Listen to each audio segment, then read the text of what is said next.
Welcome back, everyone. Today we're diving into a book that's all about, well, being a badass. Sounds fun. You Are a Badass by Sinsero.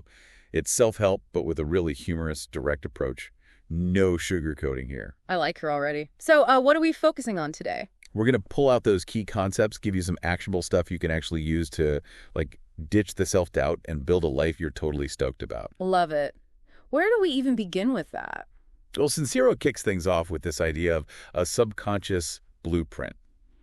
Basically, our subconscious minds are running the show based on, all that programming we got in childhood. It shapes what we believe about ourselves, the world, everything. Right, those deep-seated beliefs that we're not even aware of. But how does she bring that idea to life? She uses some pretty vivid examples. She talks about this bowling alley accident she had. Oh, wow. Seems totally random, right? Yeah. But it ended up triggering this chronic pain for her. I would never have connected those two things. Me neither. But her acupuncturist suggested the incident, messed with her nervous system somehow. Whoa. So it's not just, big traumatic events that shape us. Exactly. She also talks about her family's reaction to emotional situations. Anytime things got a little heavy, the phrase, "we need to talk," would come out. Uh-oh. And it totally instilled in her this belief that expressing emotions was a problem. Wow, that's subtle but so powerful. It really shows how these seemingly insignificant experiences can have a lasting impact, huh? Totally. And it's like we're driving with one foot on the gas and the other on the brake. Consciously, we want to move forward, but these subconscious beliefs are holding us back without us even realizing it. It's a constant internal battle, and that's where Sinsero brings in this idea of embracing your inner badass. She talks about the big snooze versus your true self. Okay, break that down for me. Big snooze. What is that exactly? Think of it as your ego. It thrives on those limiting beliefs and fear, keeps you playing small. Ah, I see. So then the true self is like the opposite. Exactly. It's rooted in love, potential, all that good stuff. Okay, I'm digging this. But how do you actually make that shift? How do you quiet the big snooze and let the true self come through? Well, she tells this great story about a woman named Shirley. Shirley had a secure corporate job but felt totally unfulfilled. That classic golden handcuffs situation. Totally. And despite everyone's doubts and anxieties, probably a lot of big snooze action, she quit and opened a nail salon. Whoa. That's bold. It is, but it illustrates the whole point of the book, challenging those fears and pursuing what brings you joy. So it's about, taking a leap of faith. Yeah. Sinsero describes this process as a detox, shedding those old beliefs. Right. It can be tough, like withdrawal almost, but it's so worth it. Okay, so we got the subconscious blueprint, the big snooze, and now, what is it? Self-perception is a zoo. Yes, even the title is brilliant, right? Totally grabs your attention. It speaks to that inner chaos we all experience. We become our own worst critic, stuck in those negative thought loops. Totally. I can relate to that big time. She actually shares a story about this super confident speaker who was suddenly hit with this wave of self-doubt right before going on stage. No way. Yeah. And she used this example to show that self-doubt, it's universal. Doesn't matter how successful or accomplished you are. It's something we all struggle with. It's like she describes it later pushing a giant marshmallow up a hill. Huh. Love that analogy. The struggle to maintain a positive self-image can feel so exhausting. Totally. And that's where reclaiming self-love becomes so important, recognizing your inherent worth and value. It's about silencing that inner critic and replacing it with, positive self-talk. Exactly. It's about choosing to focus on your strengths and embracing your authentic self. I love that. And that leads us to another powerful concept Sinsero talks about, tapping into the mother lode. Okay, the mother lode. What exactly is that? It's like the source of universal energy, abundance, all that good stuff. Right, and Sinsero argues that we can all tap into this energy. She breaks down some practical methods, things like meditation. Oh, cool. How to actually do it. Yeah. She suggests sitting up straight, focusing on your breath, and gently letting go of those racing thoughts. So simple, yet so hard sometimes. Right, but the point isn't to achieve some mystical state. It's about carving out space for stillness, finding that inner clarity. That makes sense. And she also mentions variations like using candles, mantras, or visualizations. Exactly. It's about finding what works for you. And then there's her discussion on affirmation. Affirmations, yeah. Those are powerful. They really are. It's about consciously choosing positive statements that help you rewire your brain, shift your energy. Okay, so instead of "I'm not good enough," it's I am worthy and capable. Exactly. She offers some really powerful examples like, I deserve and receive massive amounts of love every moment of every day. Or, I am one with the universe. The universe is awesome, and so am I. I love those.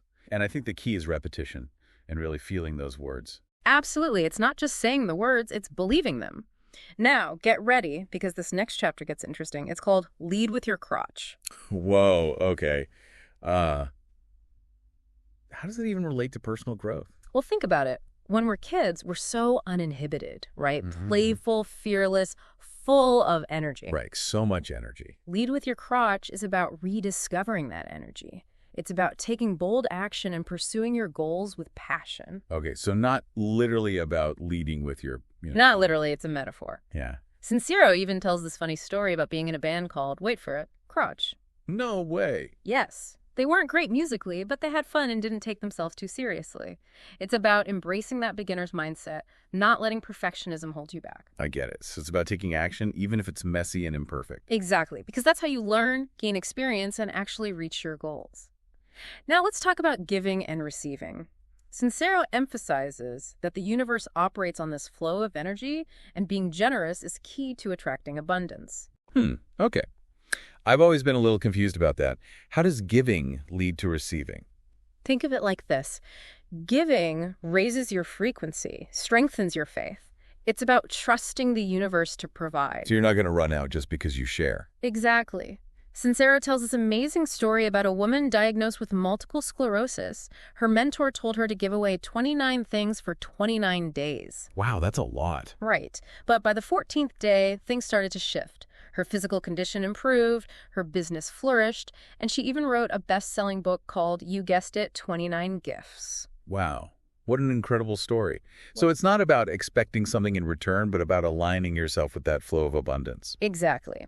Now, let's move on to something we're all about here. Gratitude and forgiveness. Sinsero calls gratitude the gateway drug to awesomeness. I love that. Why does she call it that? Because she believes it raises your frequency and strengthens your faith. Yeah. It's about appreciating everything you have right now, even the little things. It's about focusing on the good. Exactly. Sinsero uses this funny anecdote about finding parking spaces to illustrate the power of gratitude. Parking spaces. Yep. It's about expressing gratitude for what you desire, even before it shows up in your life. Oh, I see. So being thankful for that amazing parking spot, even though you haven't found it yet. You got it. And she encourages you to extend that gratitude beyond just material things. Be grateful for your relationships, your health, your opportunities, even for the challenges that teach you valuable lessons. Okay, I can definitely get behind that. What about forgiveness? That one can be tough. Totally. But Sinsero believes forgiveness is an act of self-care. It's not about condoning someone's actions, but about releasing yourself from the burden of anger and resentment. So it's more about letting go of those negative feelings for your own well-being. You nailed it. Holding on to anger only keeps you stuck in the past. Forgiveness is about making a conscious choice to move forward. She gives some specific techniques for, actually doing that right. She does. She suggests trying to visualize the person who hurt you as a child. It can help you access more compassion. That's a really interesting idea. Another technique is to focus on the lessons you've learned from the experience. It's about finding meaning in those difficult situations. It's about turning those negative experiences into opportunities for growth. That makes sense. So we've covered a lot of ground here. Subconscious beliefs, self-love, gratitude, forgiveness. But what about fear? How does Sinsero address that? Oh, she doesn't hold back. She straight up calls fear for suckers and dives right into how it keeps us stuck. She uses this concept called the crab effect. Okay, crab effect. I'm intrigued. What is that? Imagine a bucket full of crabs. If one tries to escape, the others will pull it back down. Oh, wow. It's a metaphor for how societal pressures and that fear of judgment can hold us back. It's like we're all crabs in a bucket, keeping each other down. Exactly. And Sinsero shares a personal story about traveling to India, something she was terrified to do. That's a big trip to be scared of. It was. But once she got there, she had this amazing life-changing experience. So it was totally worth facing her fear. Right. And it just goes to show that our fears often stem from our imagination. The reality is rarely as bad as we think it will be. That's a great point. We often create these monsters in our minds. So how do we deal with fear? How do we not let it run the show? Sinsero believes that fear is a natural part of growth. It's okay to feel it, but we don't have to let it control us. That's a good distinction. She suggests a few practical things to try when fear pops up, like reframing your perspective, staying present, and channeling that nervous energy into action. So instead of focusing on what might go wrong, focus on what you want to achieve. Exactly. It's Yeah. about recognizing that you have the power to choose your response to fear. It's about taking your power back. Listening to all this, I can't help but think about those people in my life who really push my buttons. The ones who just, annoy me. Yes. We all have them. And Sincero has this really interesting concept called millions of mirrors, where she suggests that the people we react strongly to, good or bad, are often reflecting aspects of ourselves back at us. Ooh, that's deep. It is. It makes you think about what it is about those people that triggers you. Is it something you admire in them? Or something you judge in yourself? Exactly. And she gives this great example about feeling intimidated by girly women. Yeah. She realized it wasn't really about them. It was about her own insecurities and judgments surrounding femininity. It was her stuff being reflected back at her. Totally. So it's not about blaming others for our reactions, but about taking responsibility for our own feelings. Yes. It's about using those reactions as an opportunity to understand ourselves better, to grow, to evolve. It's like taking a good, hard look in the mirror. It's challenging, but empowering. It helps us move from, reacting to consciously choosing. Yes.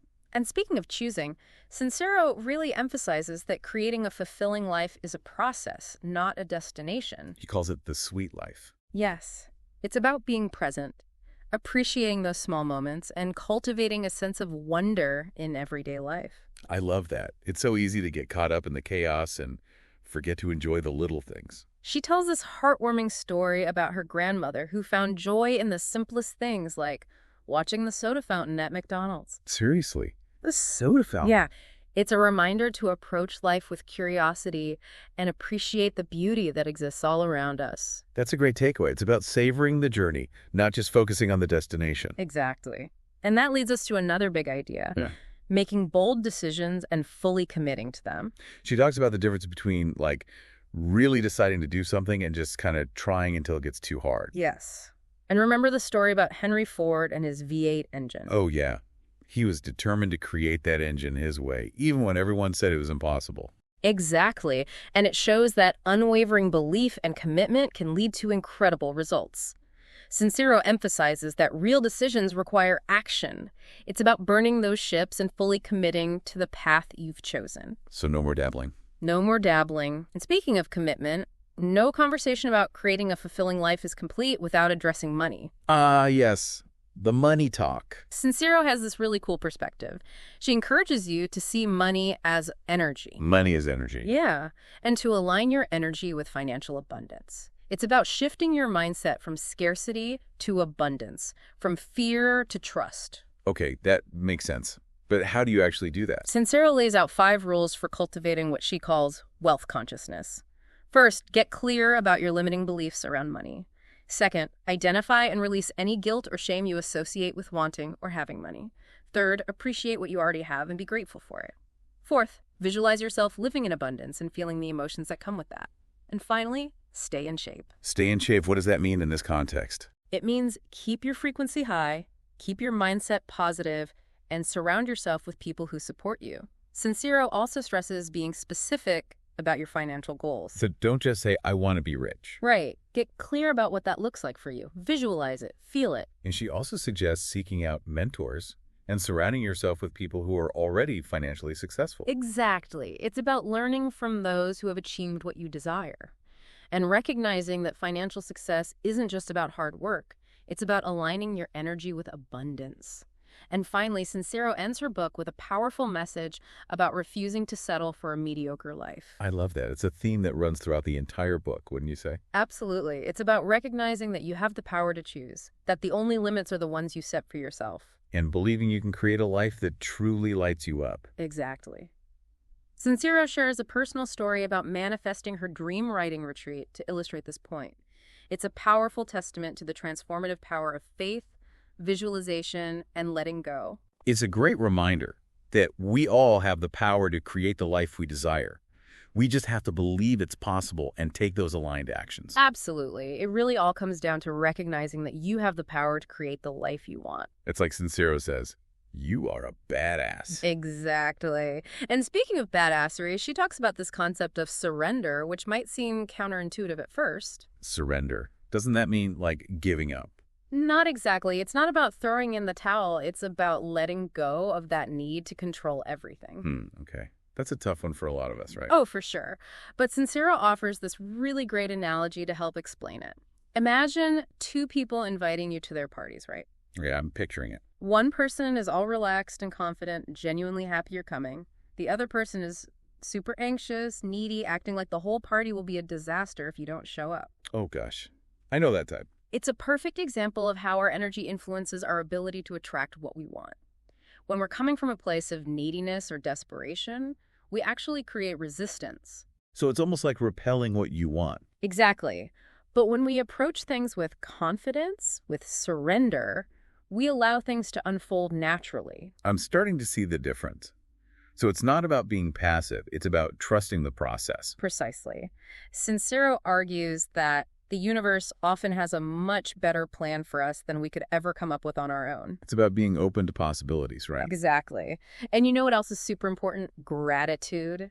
Sincero calls it, and I love this, the gateway drug to awesomeness. Okay, I remember that.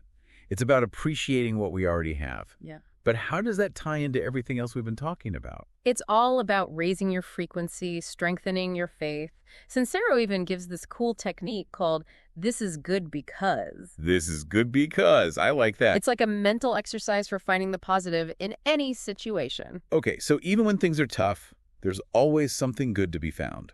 Exactly. And remember, gratitude isn't just about material things. You can be grateful for your relationships, your health, your opportunities, even for those challenges that teach you something valuable. It's about finding the good in everything. Yes. And that leads us to something we touched on before. Forgiveness. Sincero believes forgiveness is a powerful act of self-care. Okay, so remind me again, it's not about condoning someone's actions, right? Not at all. It's about releasing yourself from all that anger and resentment. So it's about letting go of those negative feelings for your own benefit. It's not about the other person. Exactly. Holding on to those emotions only hurts you in the long run. It keeps you stuck in the past. Okay, but how do you actually forgive someone who's really hurt you? That's a great question. And Sincero offers a couple of techniques that can be helpful. One is to try visualizing the person who hurt you as a child. That's interesting. It can help you access more compassion and understanding. Another technique is to focus on the lessons you learned from the experience. It's about turning a negative experience into something positive. Exactly. It's about finding meaning and growth, even in those painful moments. I love that. So it's about choosing compassion over anger, understanding over blame. You got it. Now let's talk about something that can be really, really scary. Fear. Sincero doesn't mess around. She calls fear for suckers. That's so Sincero. But she's right, fear can really hold us back. It totally can. Sincero uses this concept called the crab effect. Have you ever heard of that? I think so. Remind me. Imagine you've got a bucket full of crabs. Okay, crabs in a bucket. And one of them tries to climb out. It's going to escape. But what happens? The other crabs pull it back down. Oh, right. They don't want it to get away. It's a metaphor for how societal pressures, that fear of judgment, can keep us all stuck in the bucket. It's like we're all crabs holding each other back. Exactly. And to drive this point home, Sincero shares a personal story about traveling to India, something she was terrified to do. I remember that story. But she went anyway, despite her fear. And she had this incredible life-changing experience. Which proves that sometimes the best things happen outside our comfort zones. Totally. And it shows that our fears often come from our own minds. The reality is rarely as scary as we imagine it to be. I think we build up these anxieties in our heads, and they often turn out to be totally unfounded. So true. So what do we do about fear? How do we keep it from running the show? Yeah, how do we not let it control us? Sincero suggests that fear is a natural part of growth, and it's okay to feel it. But we don't have to let it dictate our choices. It's about acknowledging the fear, but choosing to move forward anyway. Exactly. She suggests some practical things you can try, like reframing your perspective, staying present, and channeling that nervous energy into action. Okay, I like those. Can you elaborate on those a little? Sure. Reframing your perspective means shifting your focus from what you're afraid of to what you want to achieve. Staying present means focusing on this moment, not dwelling on past mistakes or worrying about the future. And channeling your nervous energy into action simply means using that fear as motivation to take a step forward. It's like turning that fear into fuel. Exactly. So instead of letting fear paralyze you, use it to propel you forward. That's such a powerful way to think about it. Now, I want to go back to something we touched on earlier. Those people who just rub us the wrong way. You know, the ones who push our buttons. Oh, yeah. We all have them. And Sinsero has this really thought-provoking concept called millions of mirrors, where she suggests that the people we react strongly to, whether positively or negatively, are often reflecting aspects of ourselves back to us. It really makes you think about what it is about those people that triggers you. Is it something you admire in them or something you judge in yourself? Exactly. And Sinsero gives this great example about feeling intimidated by girly women. Yeah. When she really thought about it, she realized her reaction wasn't about them at all. It was about her own insecurities and judgments surrounding femininity. It was her own baggage being mirrored back to her. Exactly. And I think that's something we can all relate to, right? Absolutely. It's so easy to blame other people for our reactions, but Sincero challenges us to take responsibility for our own feelings. It's not about blaming others, but rather using those reactions as an opportunity to understand ourselves better. It's about using those triggers as a way to learn and grow. Yes. And creating a fulfilling life is an ongoing process of self-discovery and growth. It's about recognizing that you have the power to choose, and the only limits you have are the ones you create for yourself. Sincero believes that we all have the power to create a life we love, and she encourages us to believe in that possibility. And then take those aligned actions to make it happen. Absolutely. Forgiveness is definitely a practice. It's not always easy to let go of those negative feelings, especially when someone has really hurt you. It's true. But Sincero offers some techniques that can be helpful. One is to try visualizing the person who hurt you as a child. Oh, wow. I like that. It can help you access more compassion and understanding. Remember, we all make mistakes, and we're all just doing the best we can with what we know at the time. That's a good point. We've all been that kid who messed up, right? Exactly. And another technique she suggests is focusing on the lessons you've learned from the experience. It's about finding meaning and growth, even in those painful situations. So it's about transforming those negative experiences into something positive. Exactly. It's about choosing compassion over anger, understanding over blame, and it's about realizing that holding on to anger and resentment ultimately hurts you more than anyone else. It keeps you stuck in the past. Now let's talk about something that can be incredibly scary for a lot of people. Fear. Sincero doesn't mince words. She calls fear for suckers. I love how direct she is, but she's right. You know, fear can be paralyzing. Absolutely. And it can prevent us from living a truly fulfilling life. Sincero uses this concept called the crab effect to illustrate how societal pressures and fear of judgment can hold us back. The crab effect. Imagine a bucket full of crabs. If one crab tries to climb out, the others pull it right back down. Oh, right. I've heard that one before. It's a metaphor for how we as a society can sometimes hold each other back. We get scared, we get jealous, and we try to keep others from succeeding. It's like those crabs are afraid to see one of their own escape the bucket. And to further illustrate this point, Sincero shares a personal story about facing her own fear. She was terrified to travel to India, but she went anyway despite her fear. It's a big trip to be afraid of. It is, but she pushed through that fear, and she ended up having an incredible life-changing experience. It just goes to show you that our fears often come from our own minds. The reality is rarely as bad as we imagine it to be. We create these monsters in our minds. But when we face those fears, we often find that there was nothing to be afraid of in the first place. Exactly. So how do we deal with fear? How do we keep it from running the show? That's the million-dollar question. Well, Sincero offers some really practical advice.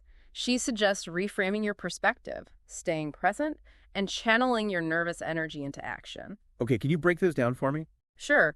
Reframing your perspective means shifting your focus from what you're afraid of to what you want to achieve. Staying present means focusing on the here and now, not dwelling on past mistakes or worrying about the future. And channeling your nervous energy into action means using that fear as motivation to take a step forward. So it's about turning that fear into fuel. Exactly. Instead of letting fear paralyze you, use it as a catalyst for growth and change. Now, I want to circle back to a concept we discussed earlier. Millions of mirrors. Remember that one? Yes. That's where Sinsero talks about how the people who push our buttons, those who really annoy us, are often reflecting aspects of ourselves back to us. It's such a powerful idea. It really is, and it's not always easy to accept. But when we can recognize those triggers and use them as opportunities for self-reflection, it can be incredibly transformative. It's about taking responsibility for our reactions instead of blaming other people. Yes, and it's about using those reactions to learn more about ourselves and to grow. So, what are some key takeaways from You Are a Badass? Well, we've talked about a lot today, from challenging limiting beliefs and embracing our authentic selves to the importance of gratitude, forgiveness, and facing our fears. Sinsero's message is ultimately about empowering yourself to create a life that you truly love. It's about recognizing that you have the power to choose, that you are capable of anything you set your mind to. It's about tapping into your inner strength and creating a reality that reflects your highest potential. It's about being a badass. Exactly. So, to wrap things up, we encourage you to go back and revisit some of these key concepts from You Are a Badass. Think about which ones resonated with you the most. And most importantly, take action. Don't just read the book. Actually apply these principles to your life. Challenge those limiting beliefs, embrace your inner badass, and create a life that truly lights you up. And that's our deep dive into You Are a Badass. We hope you enjoyed it.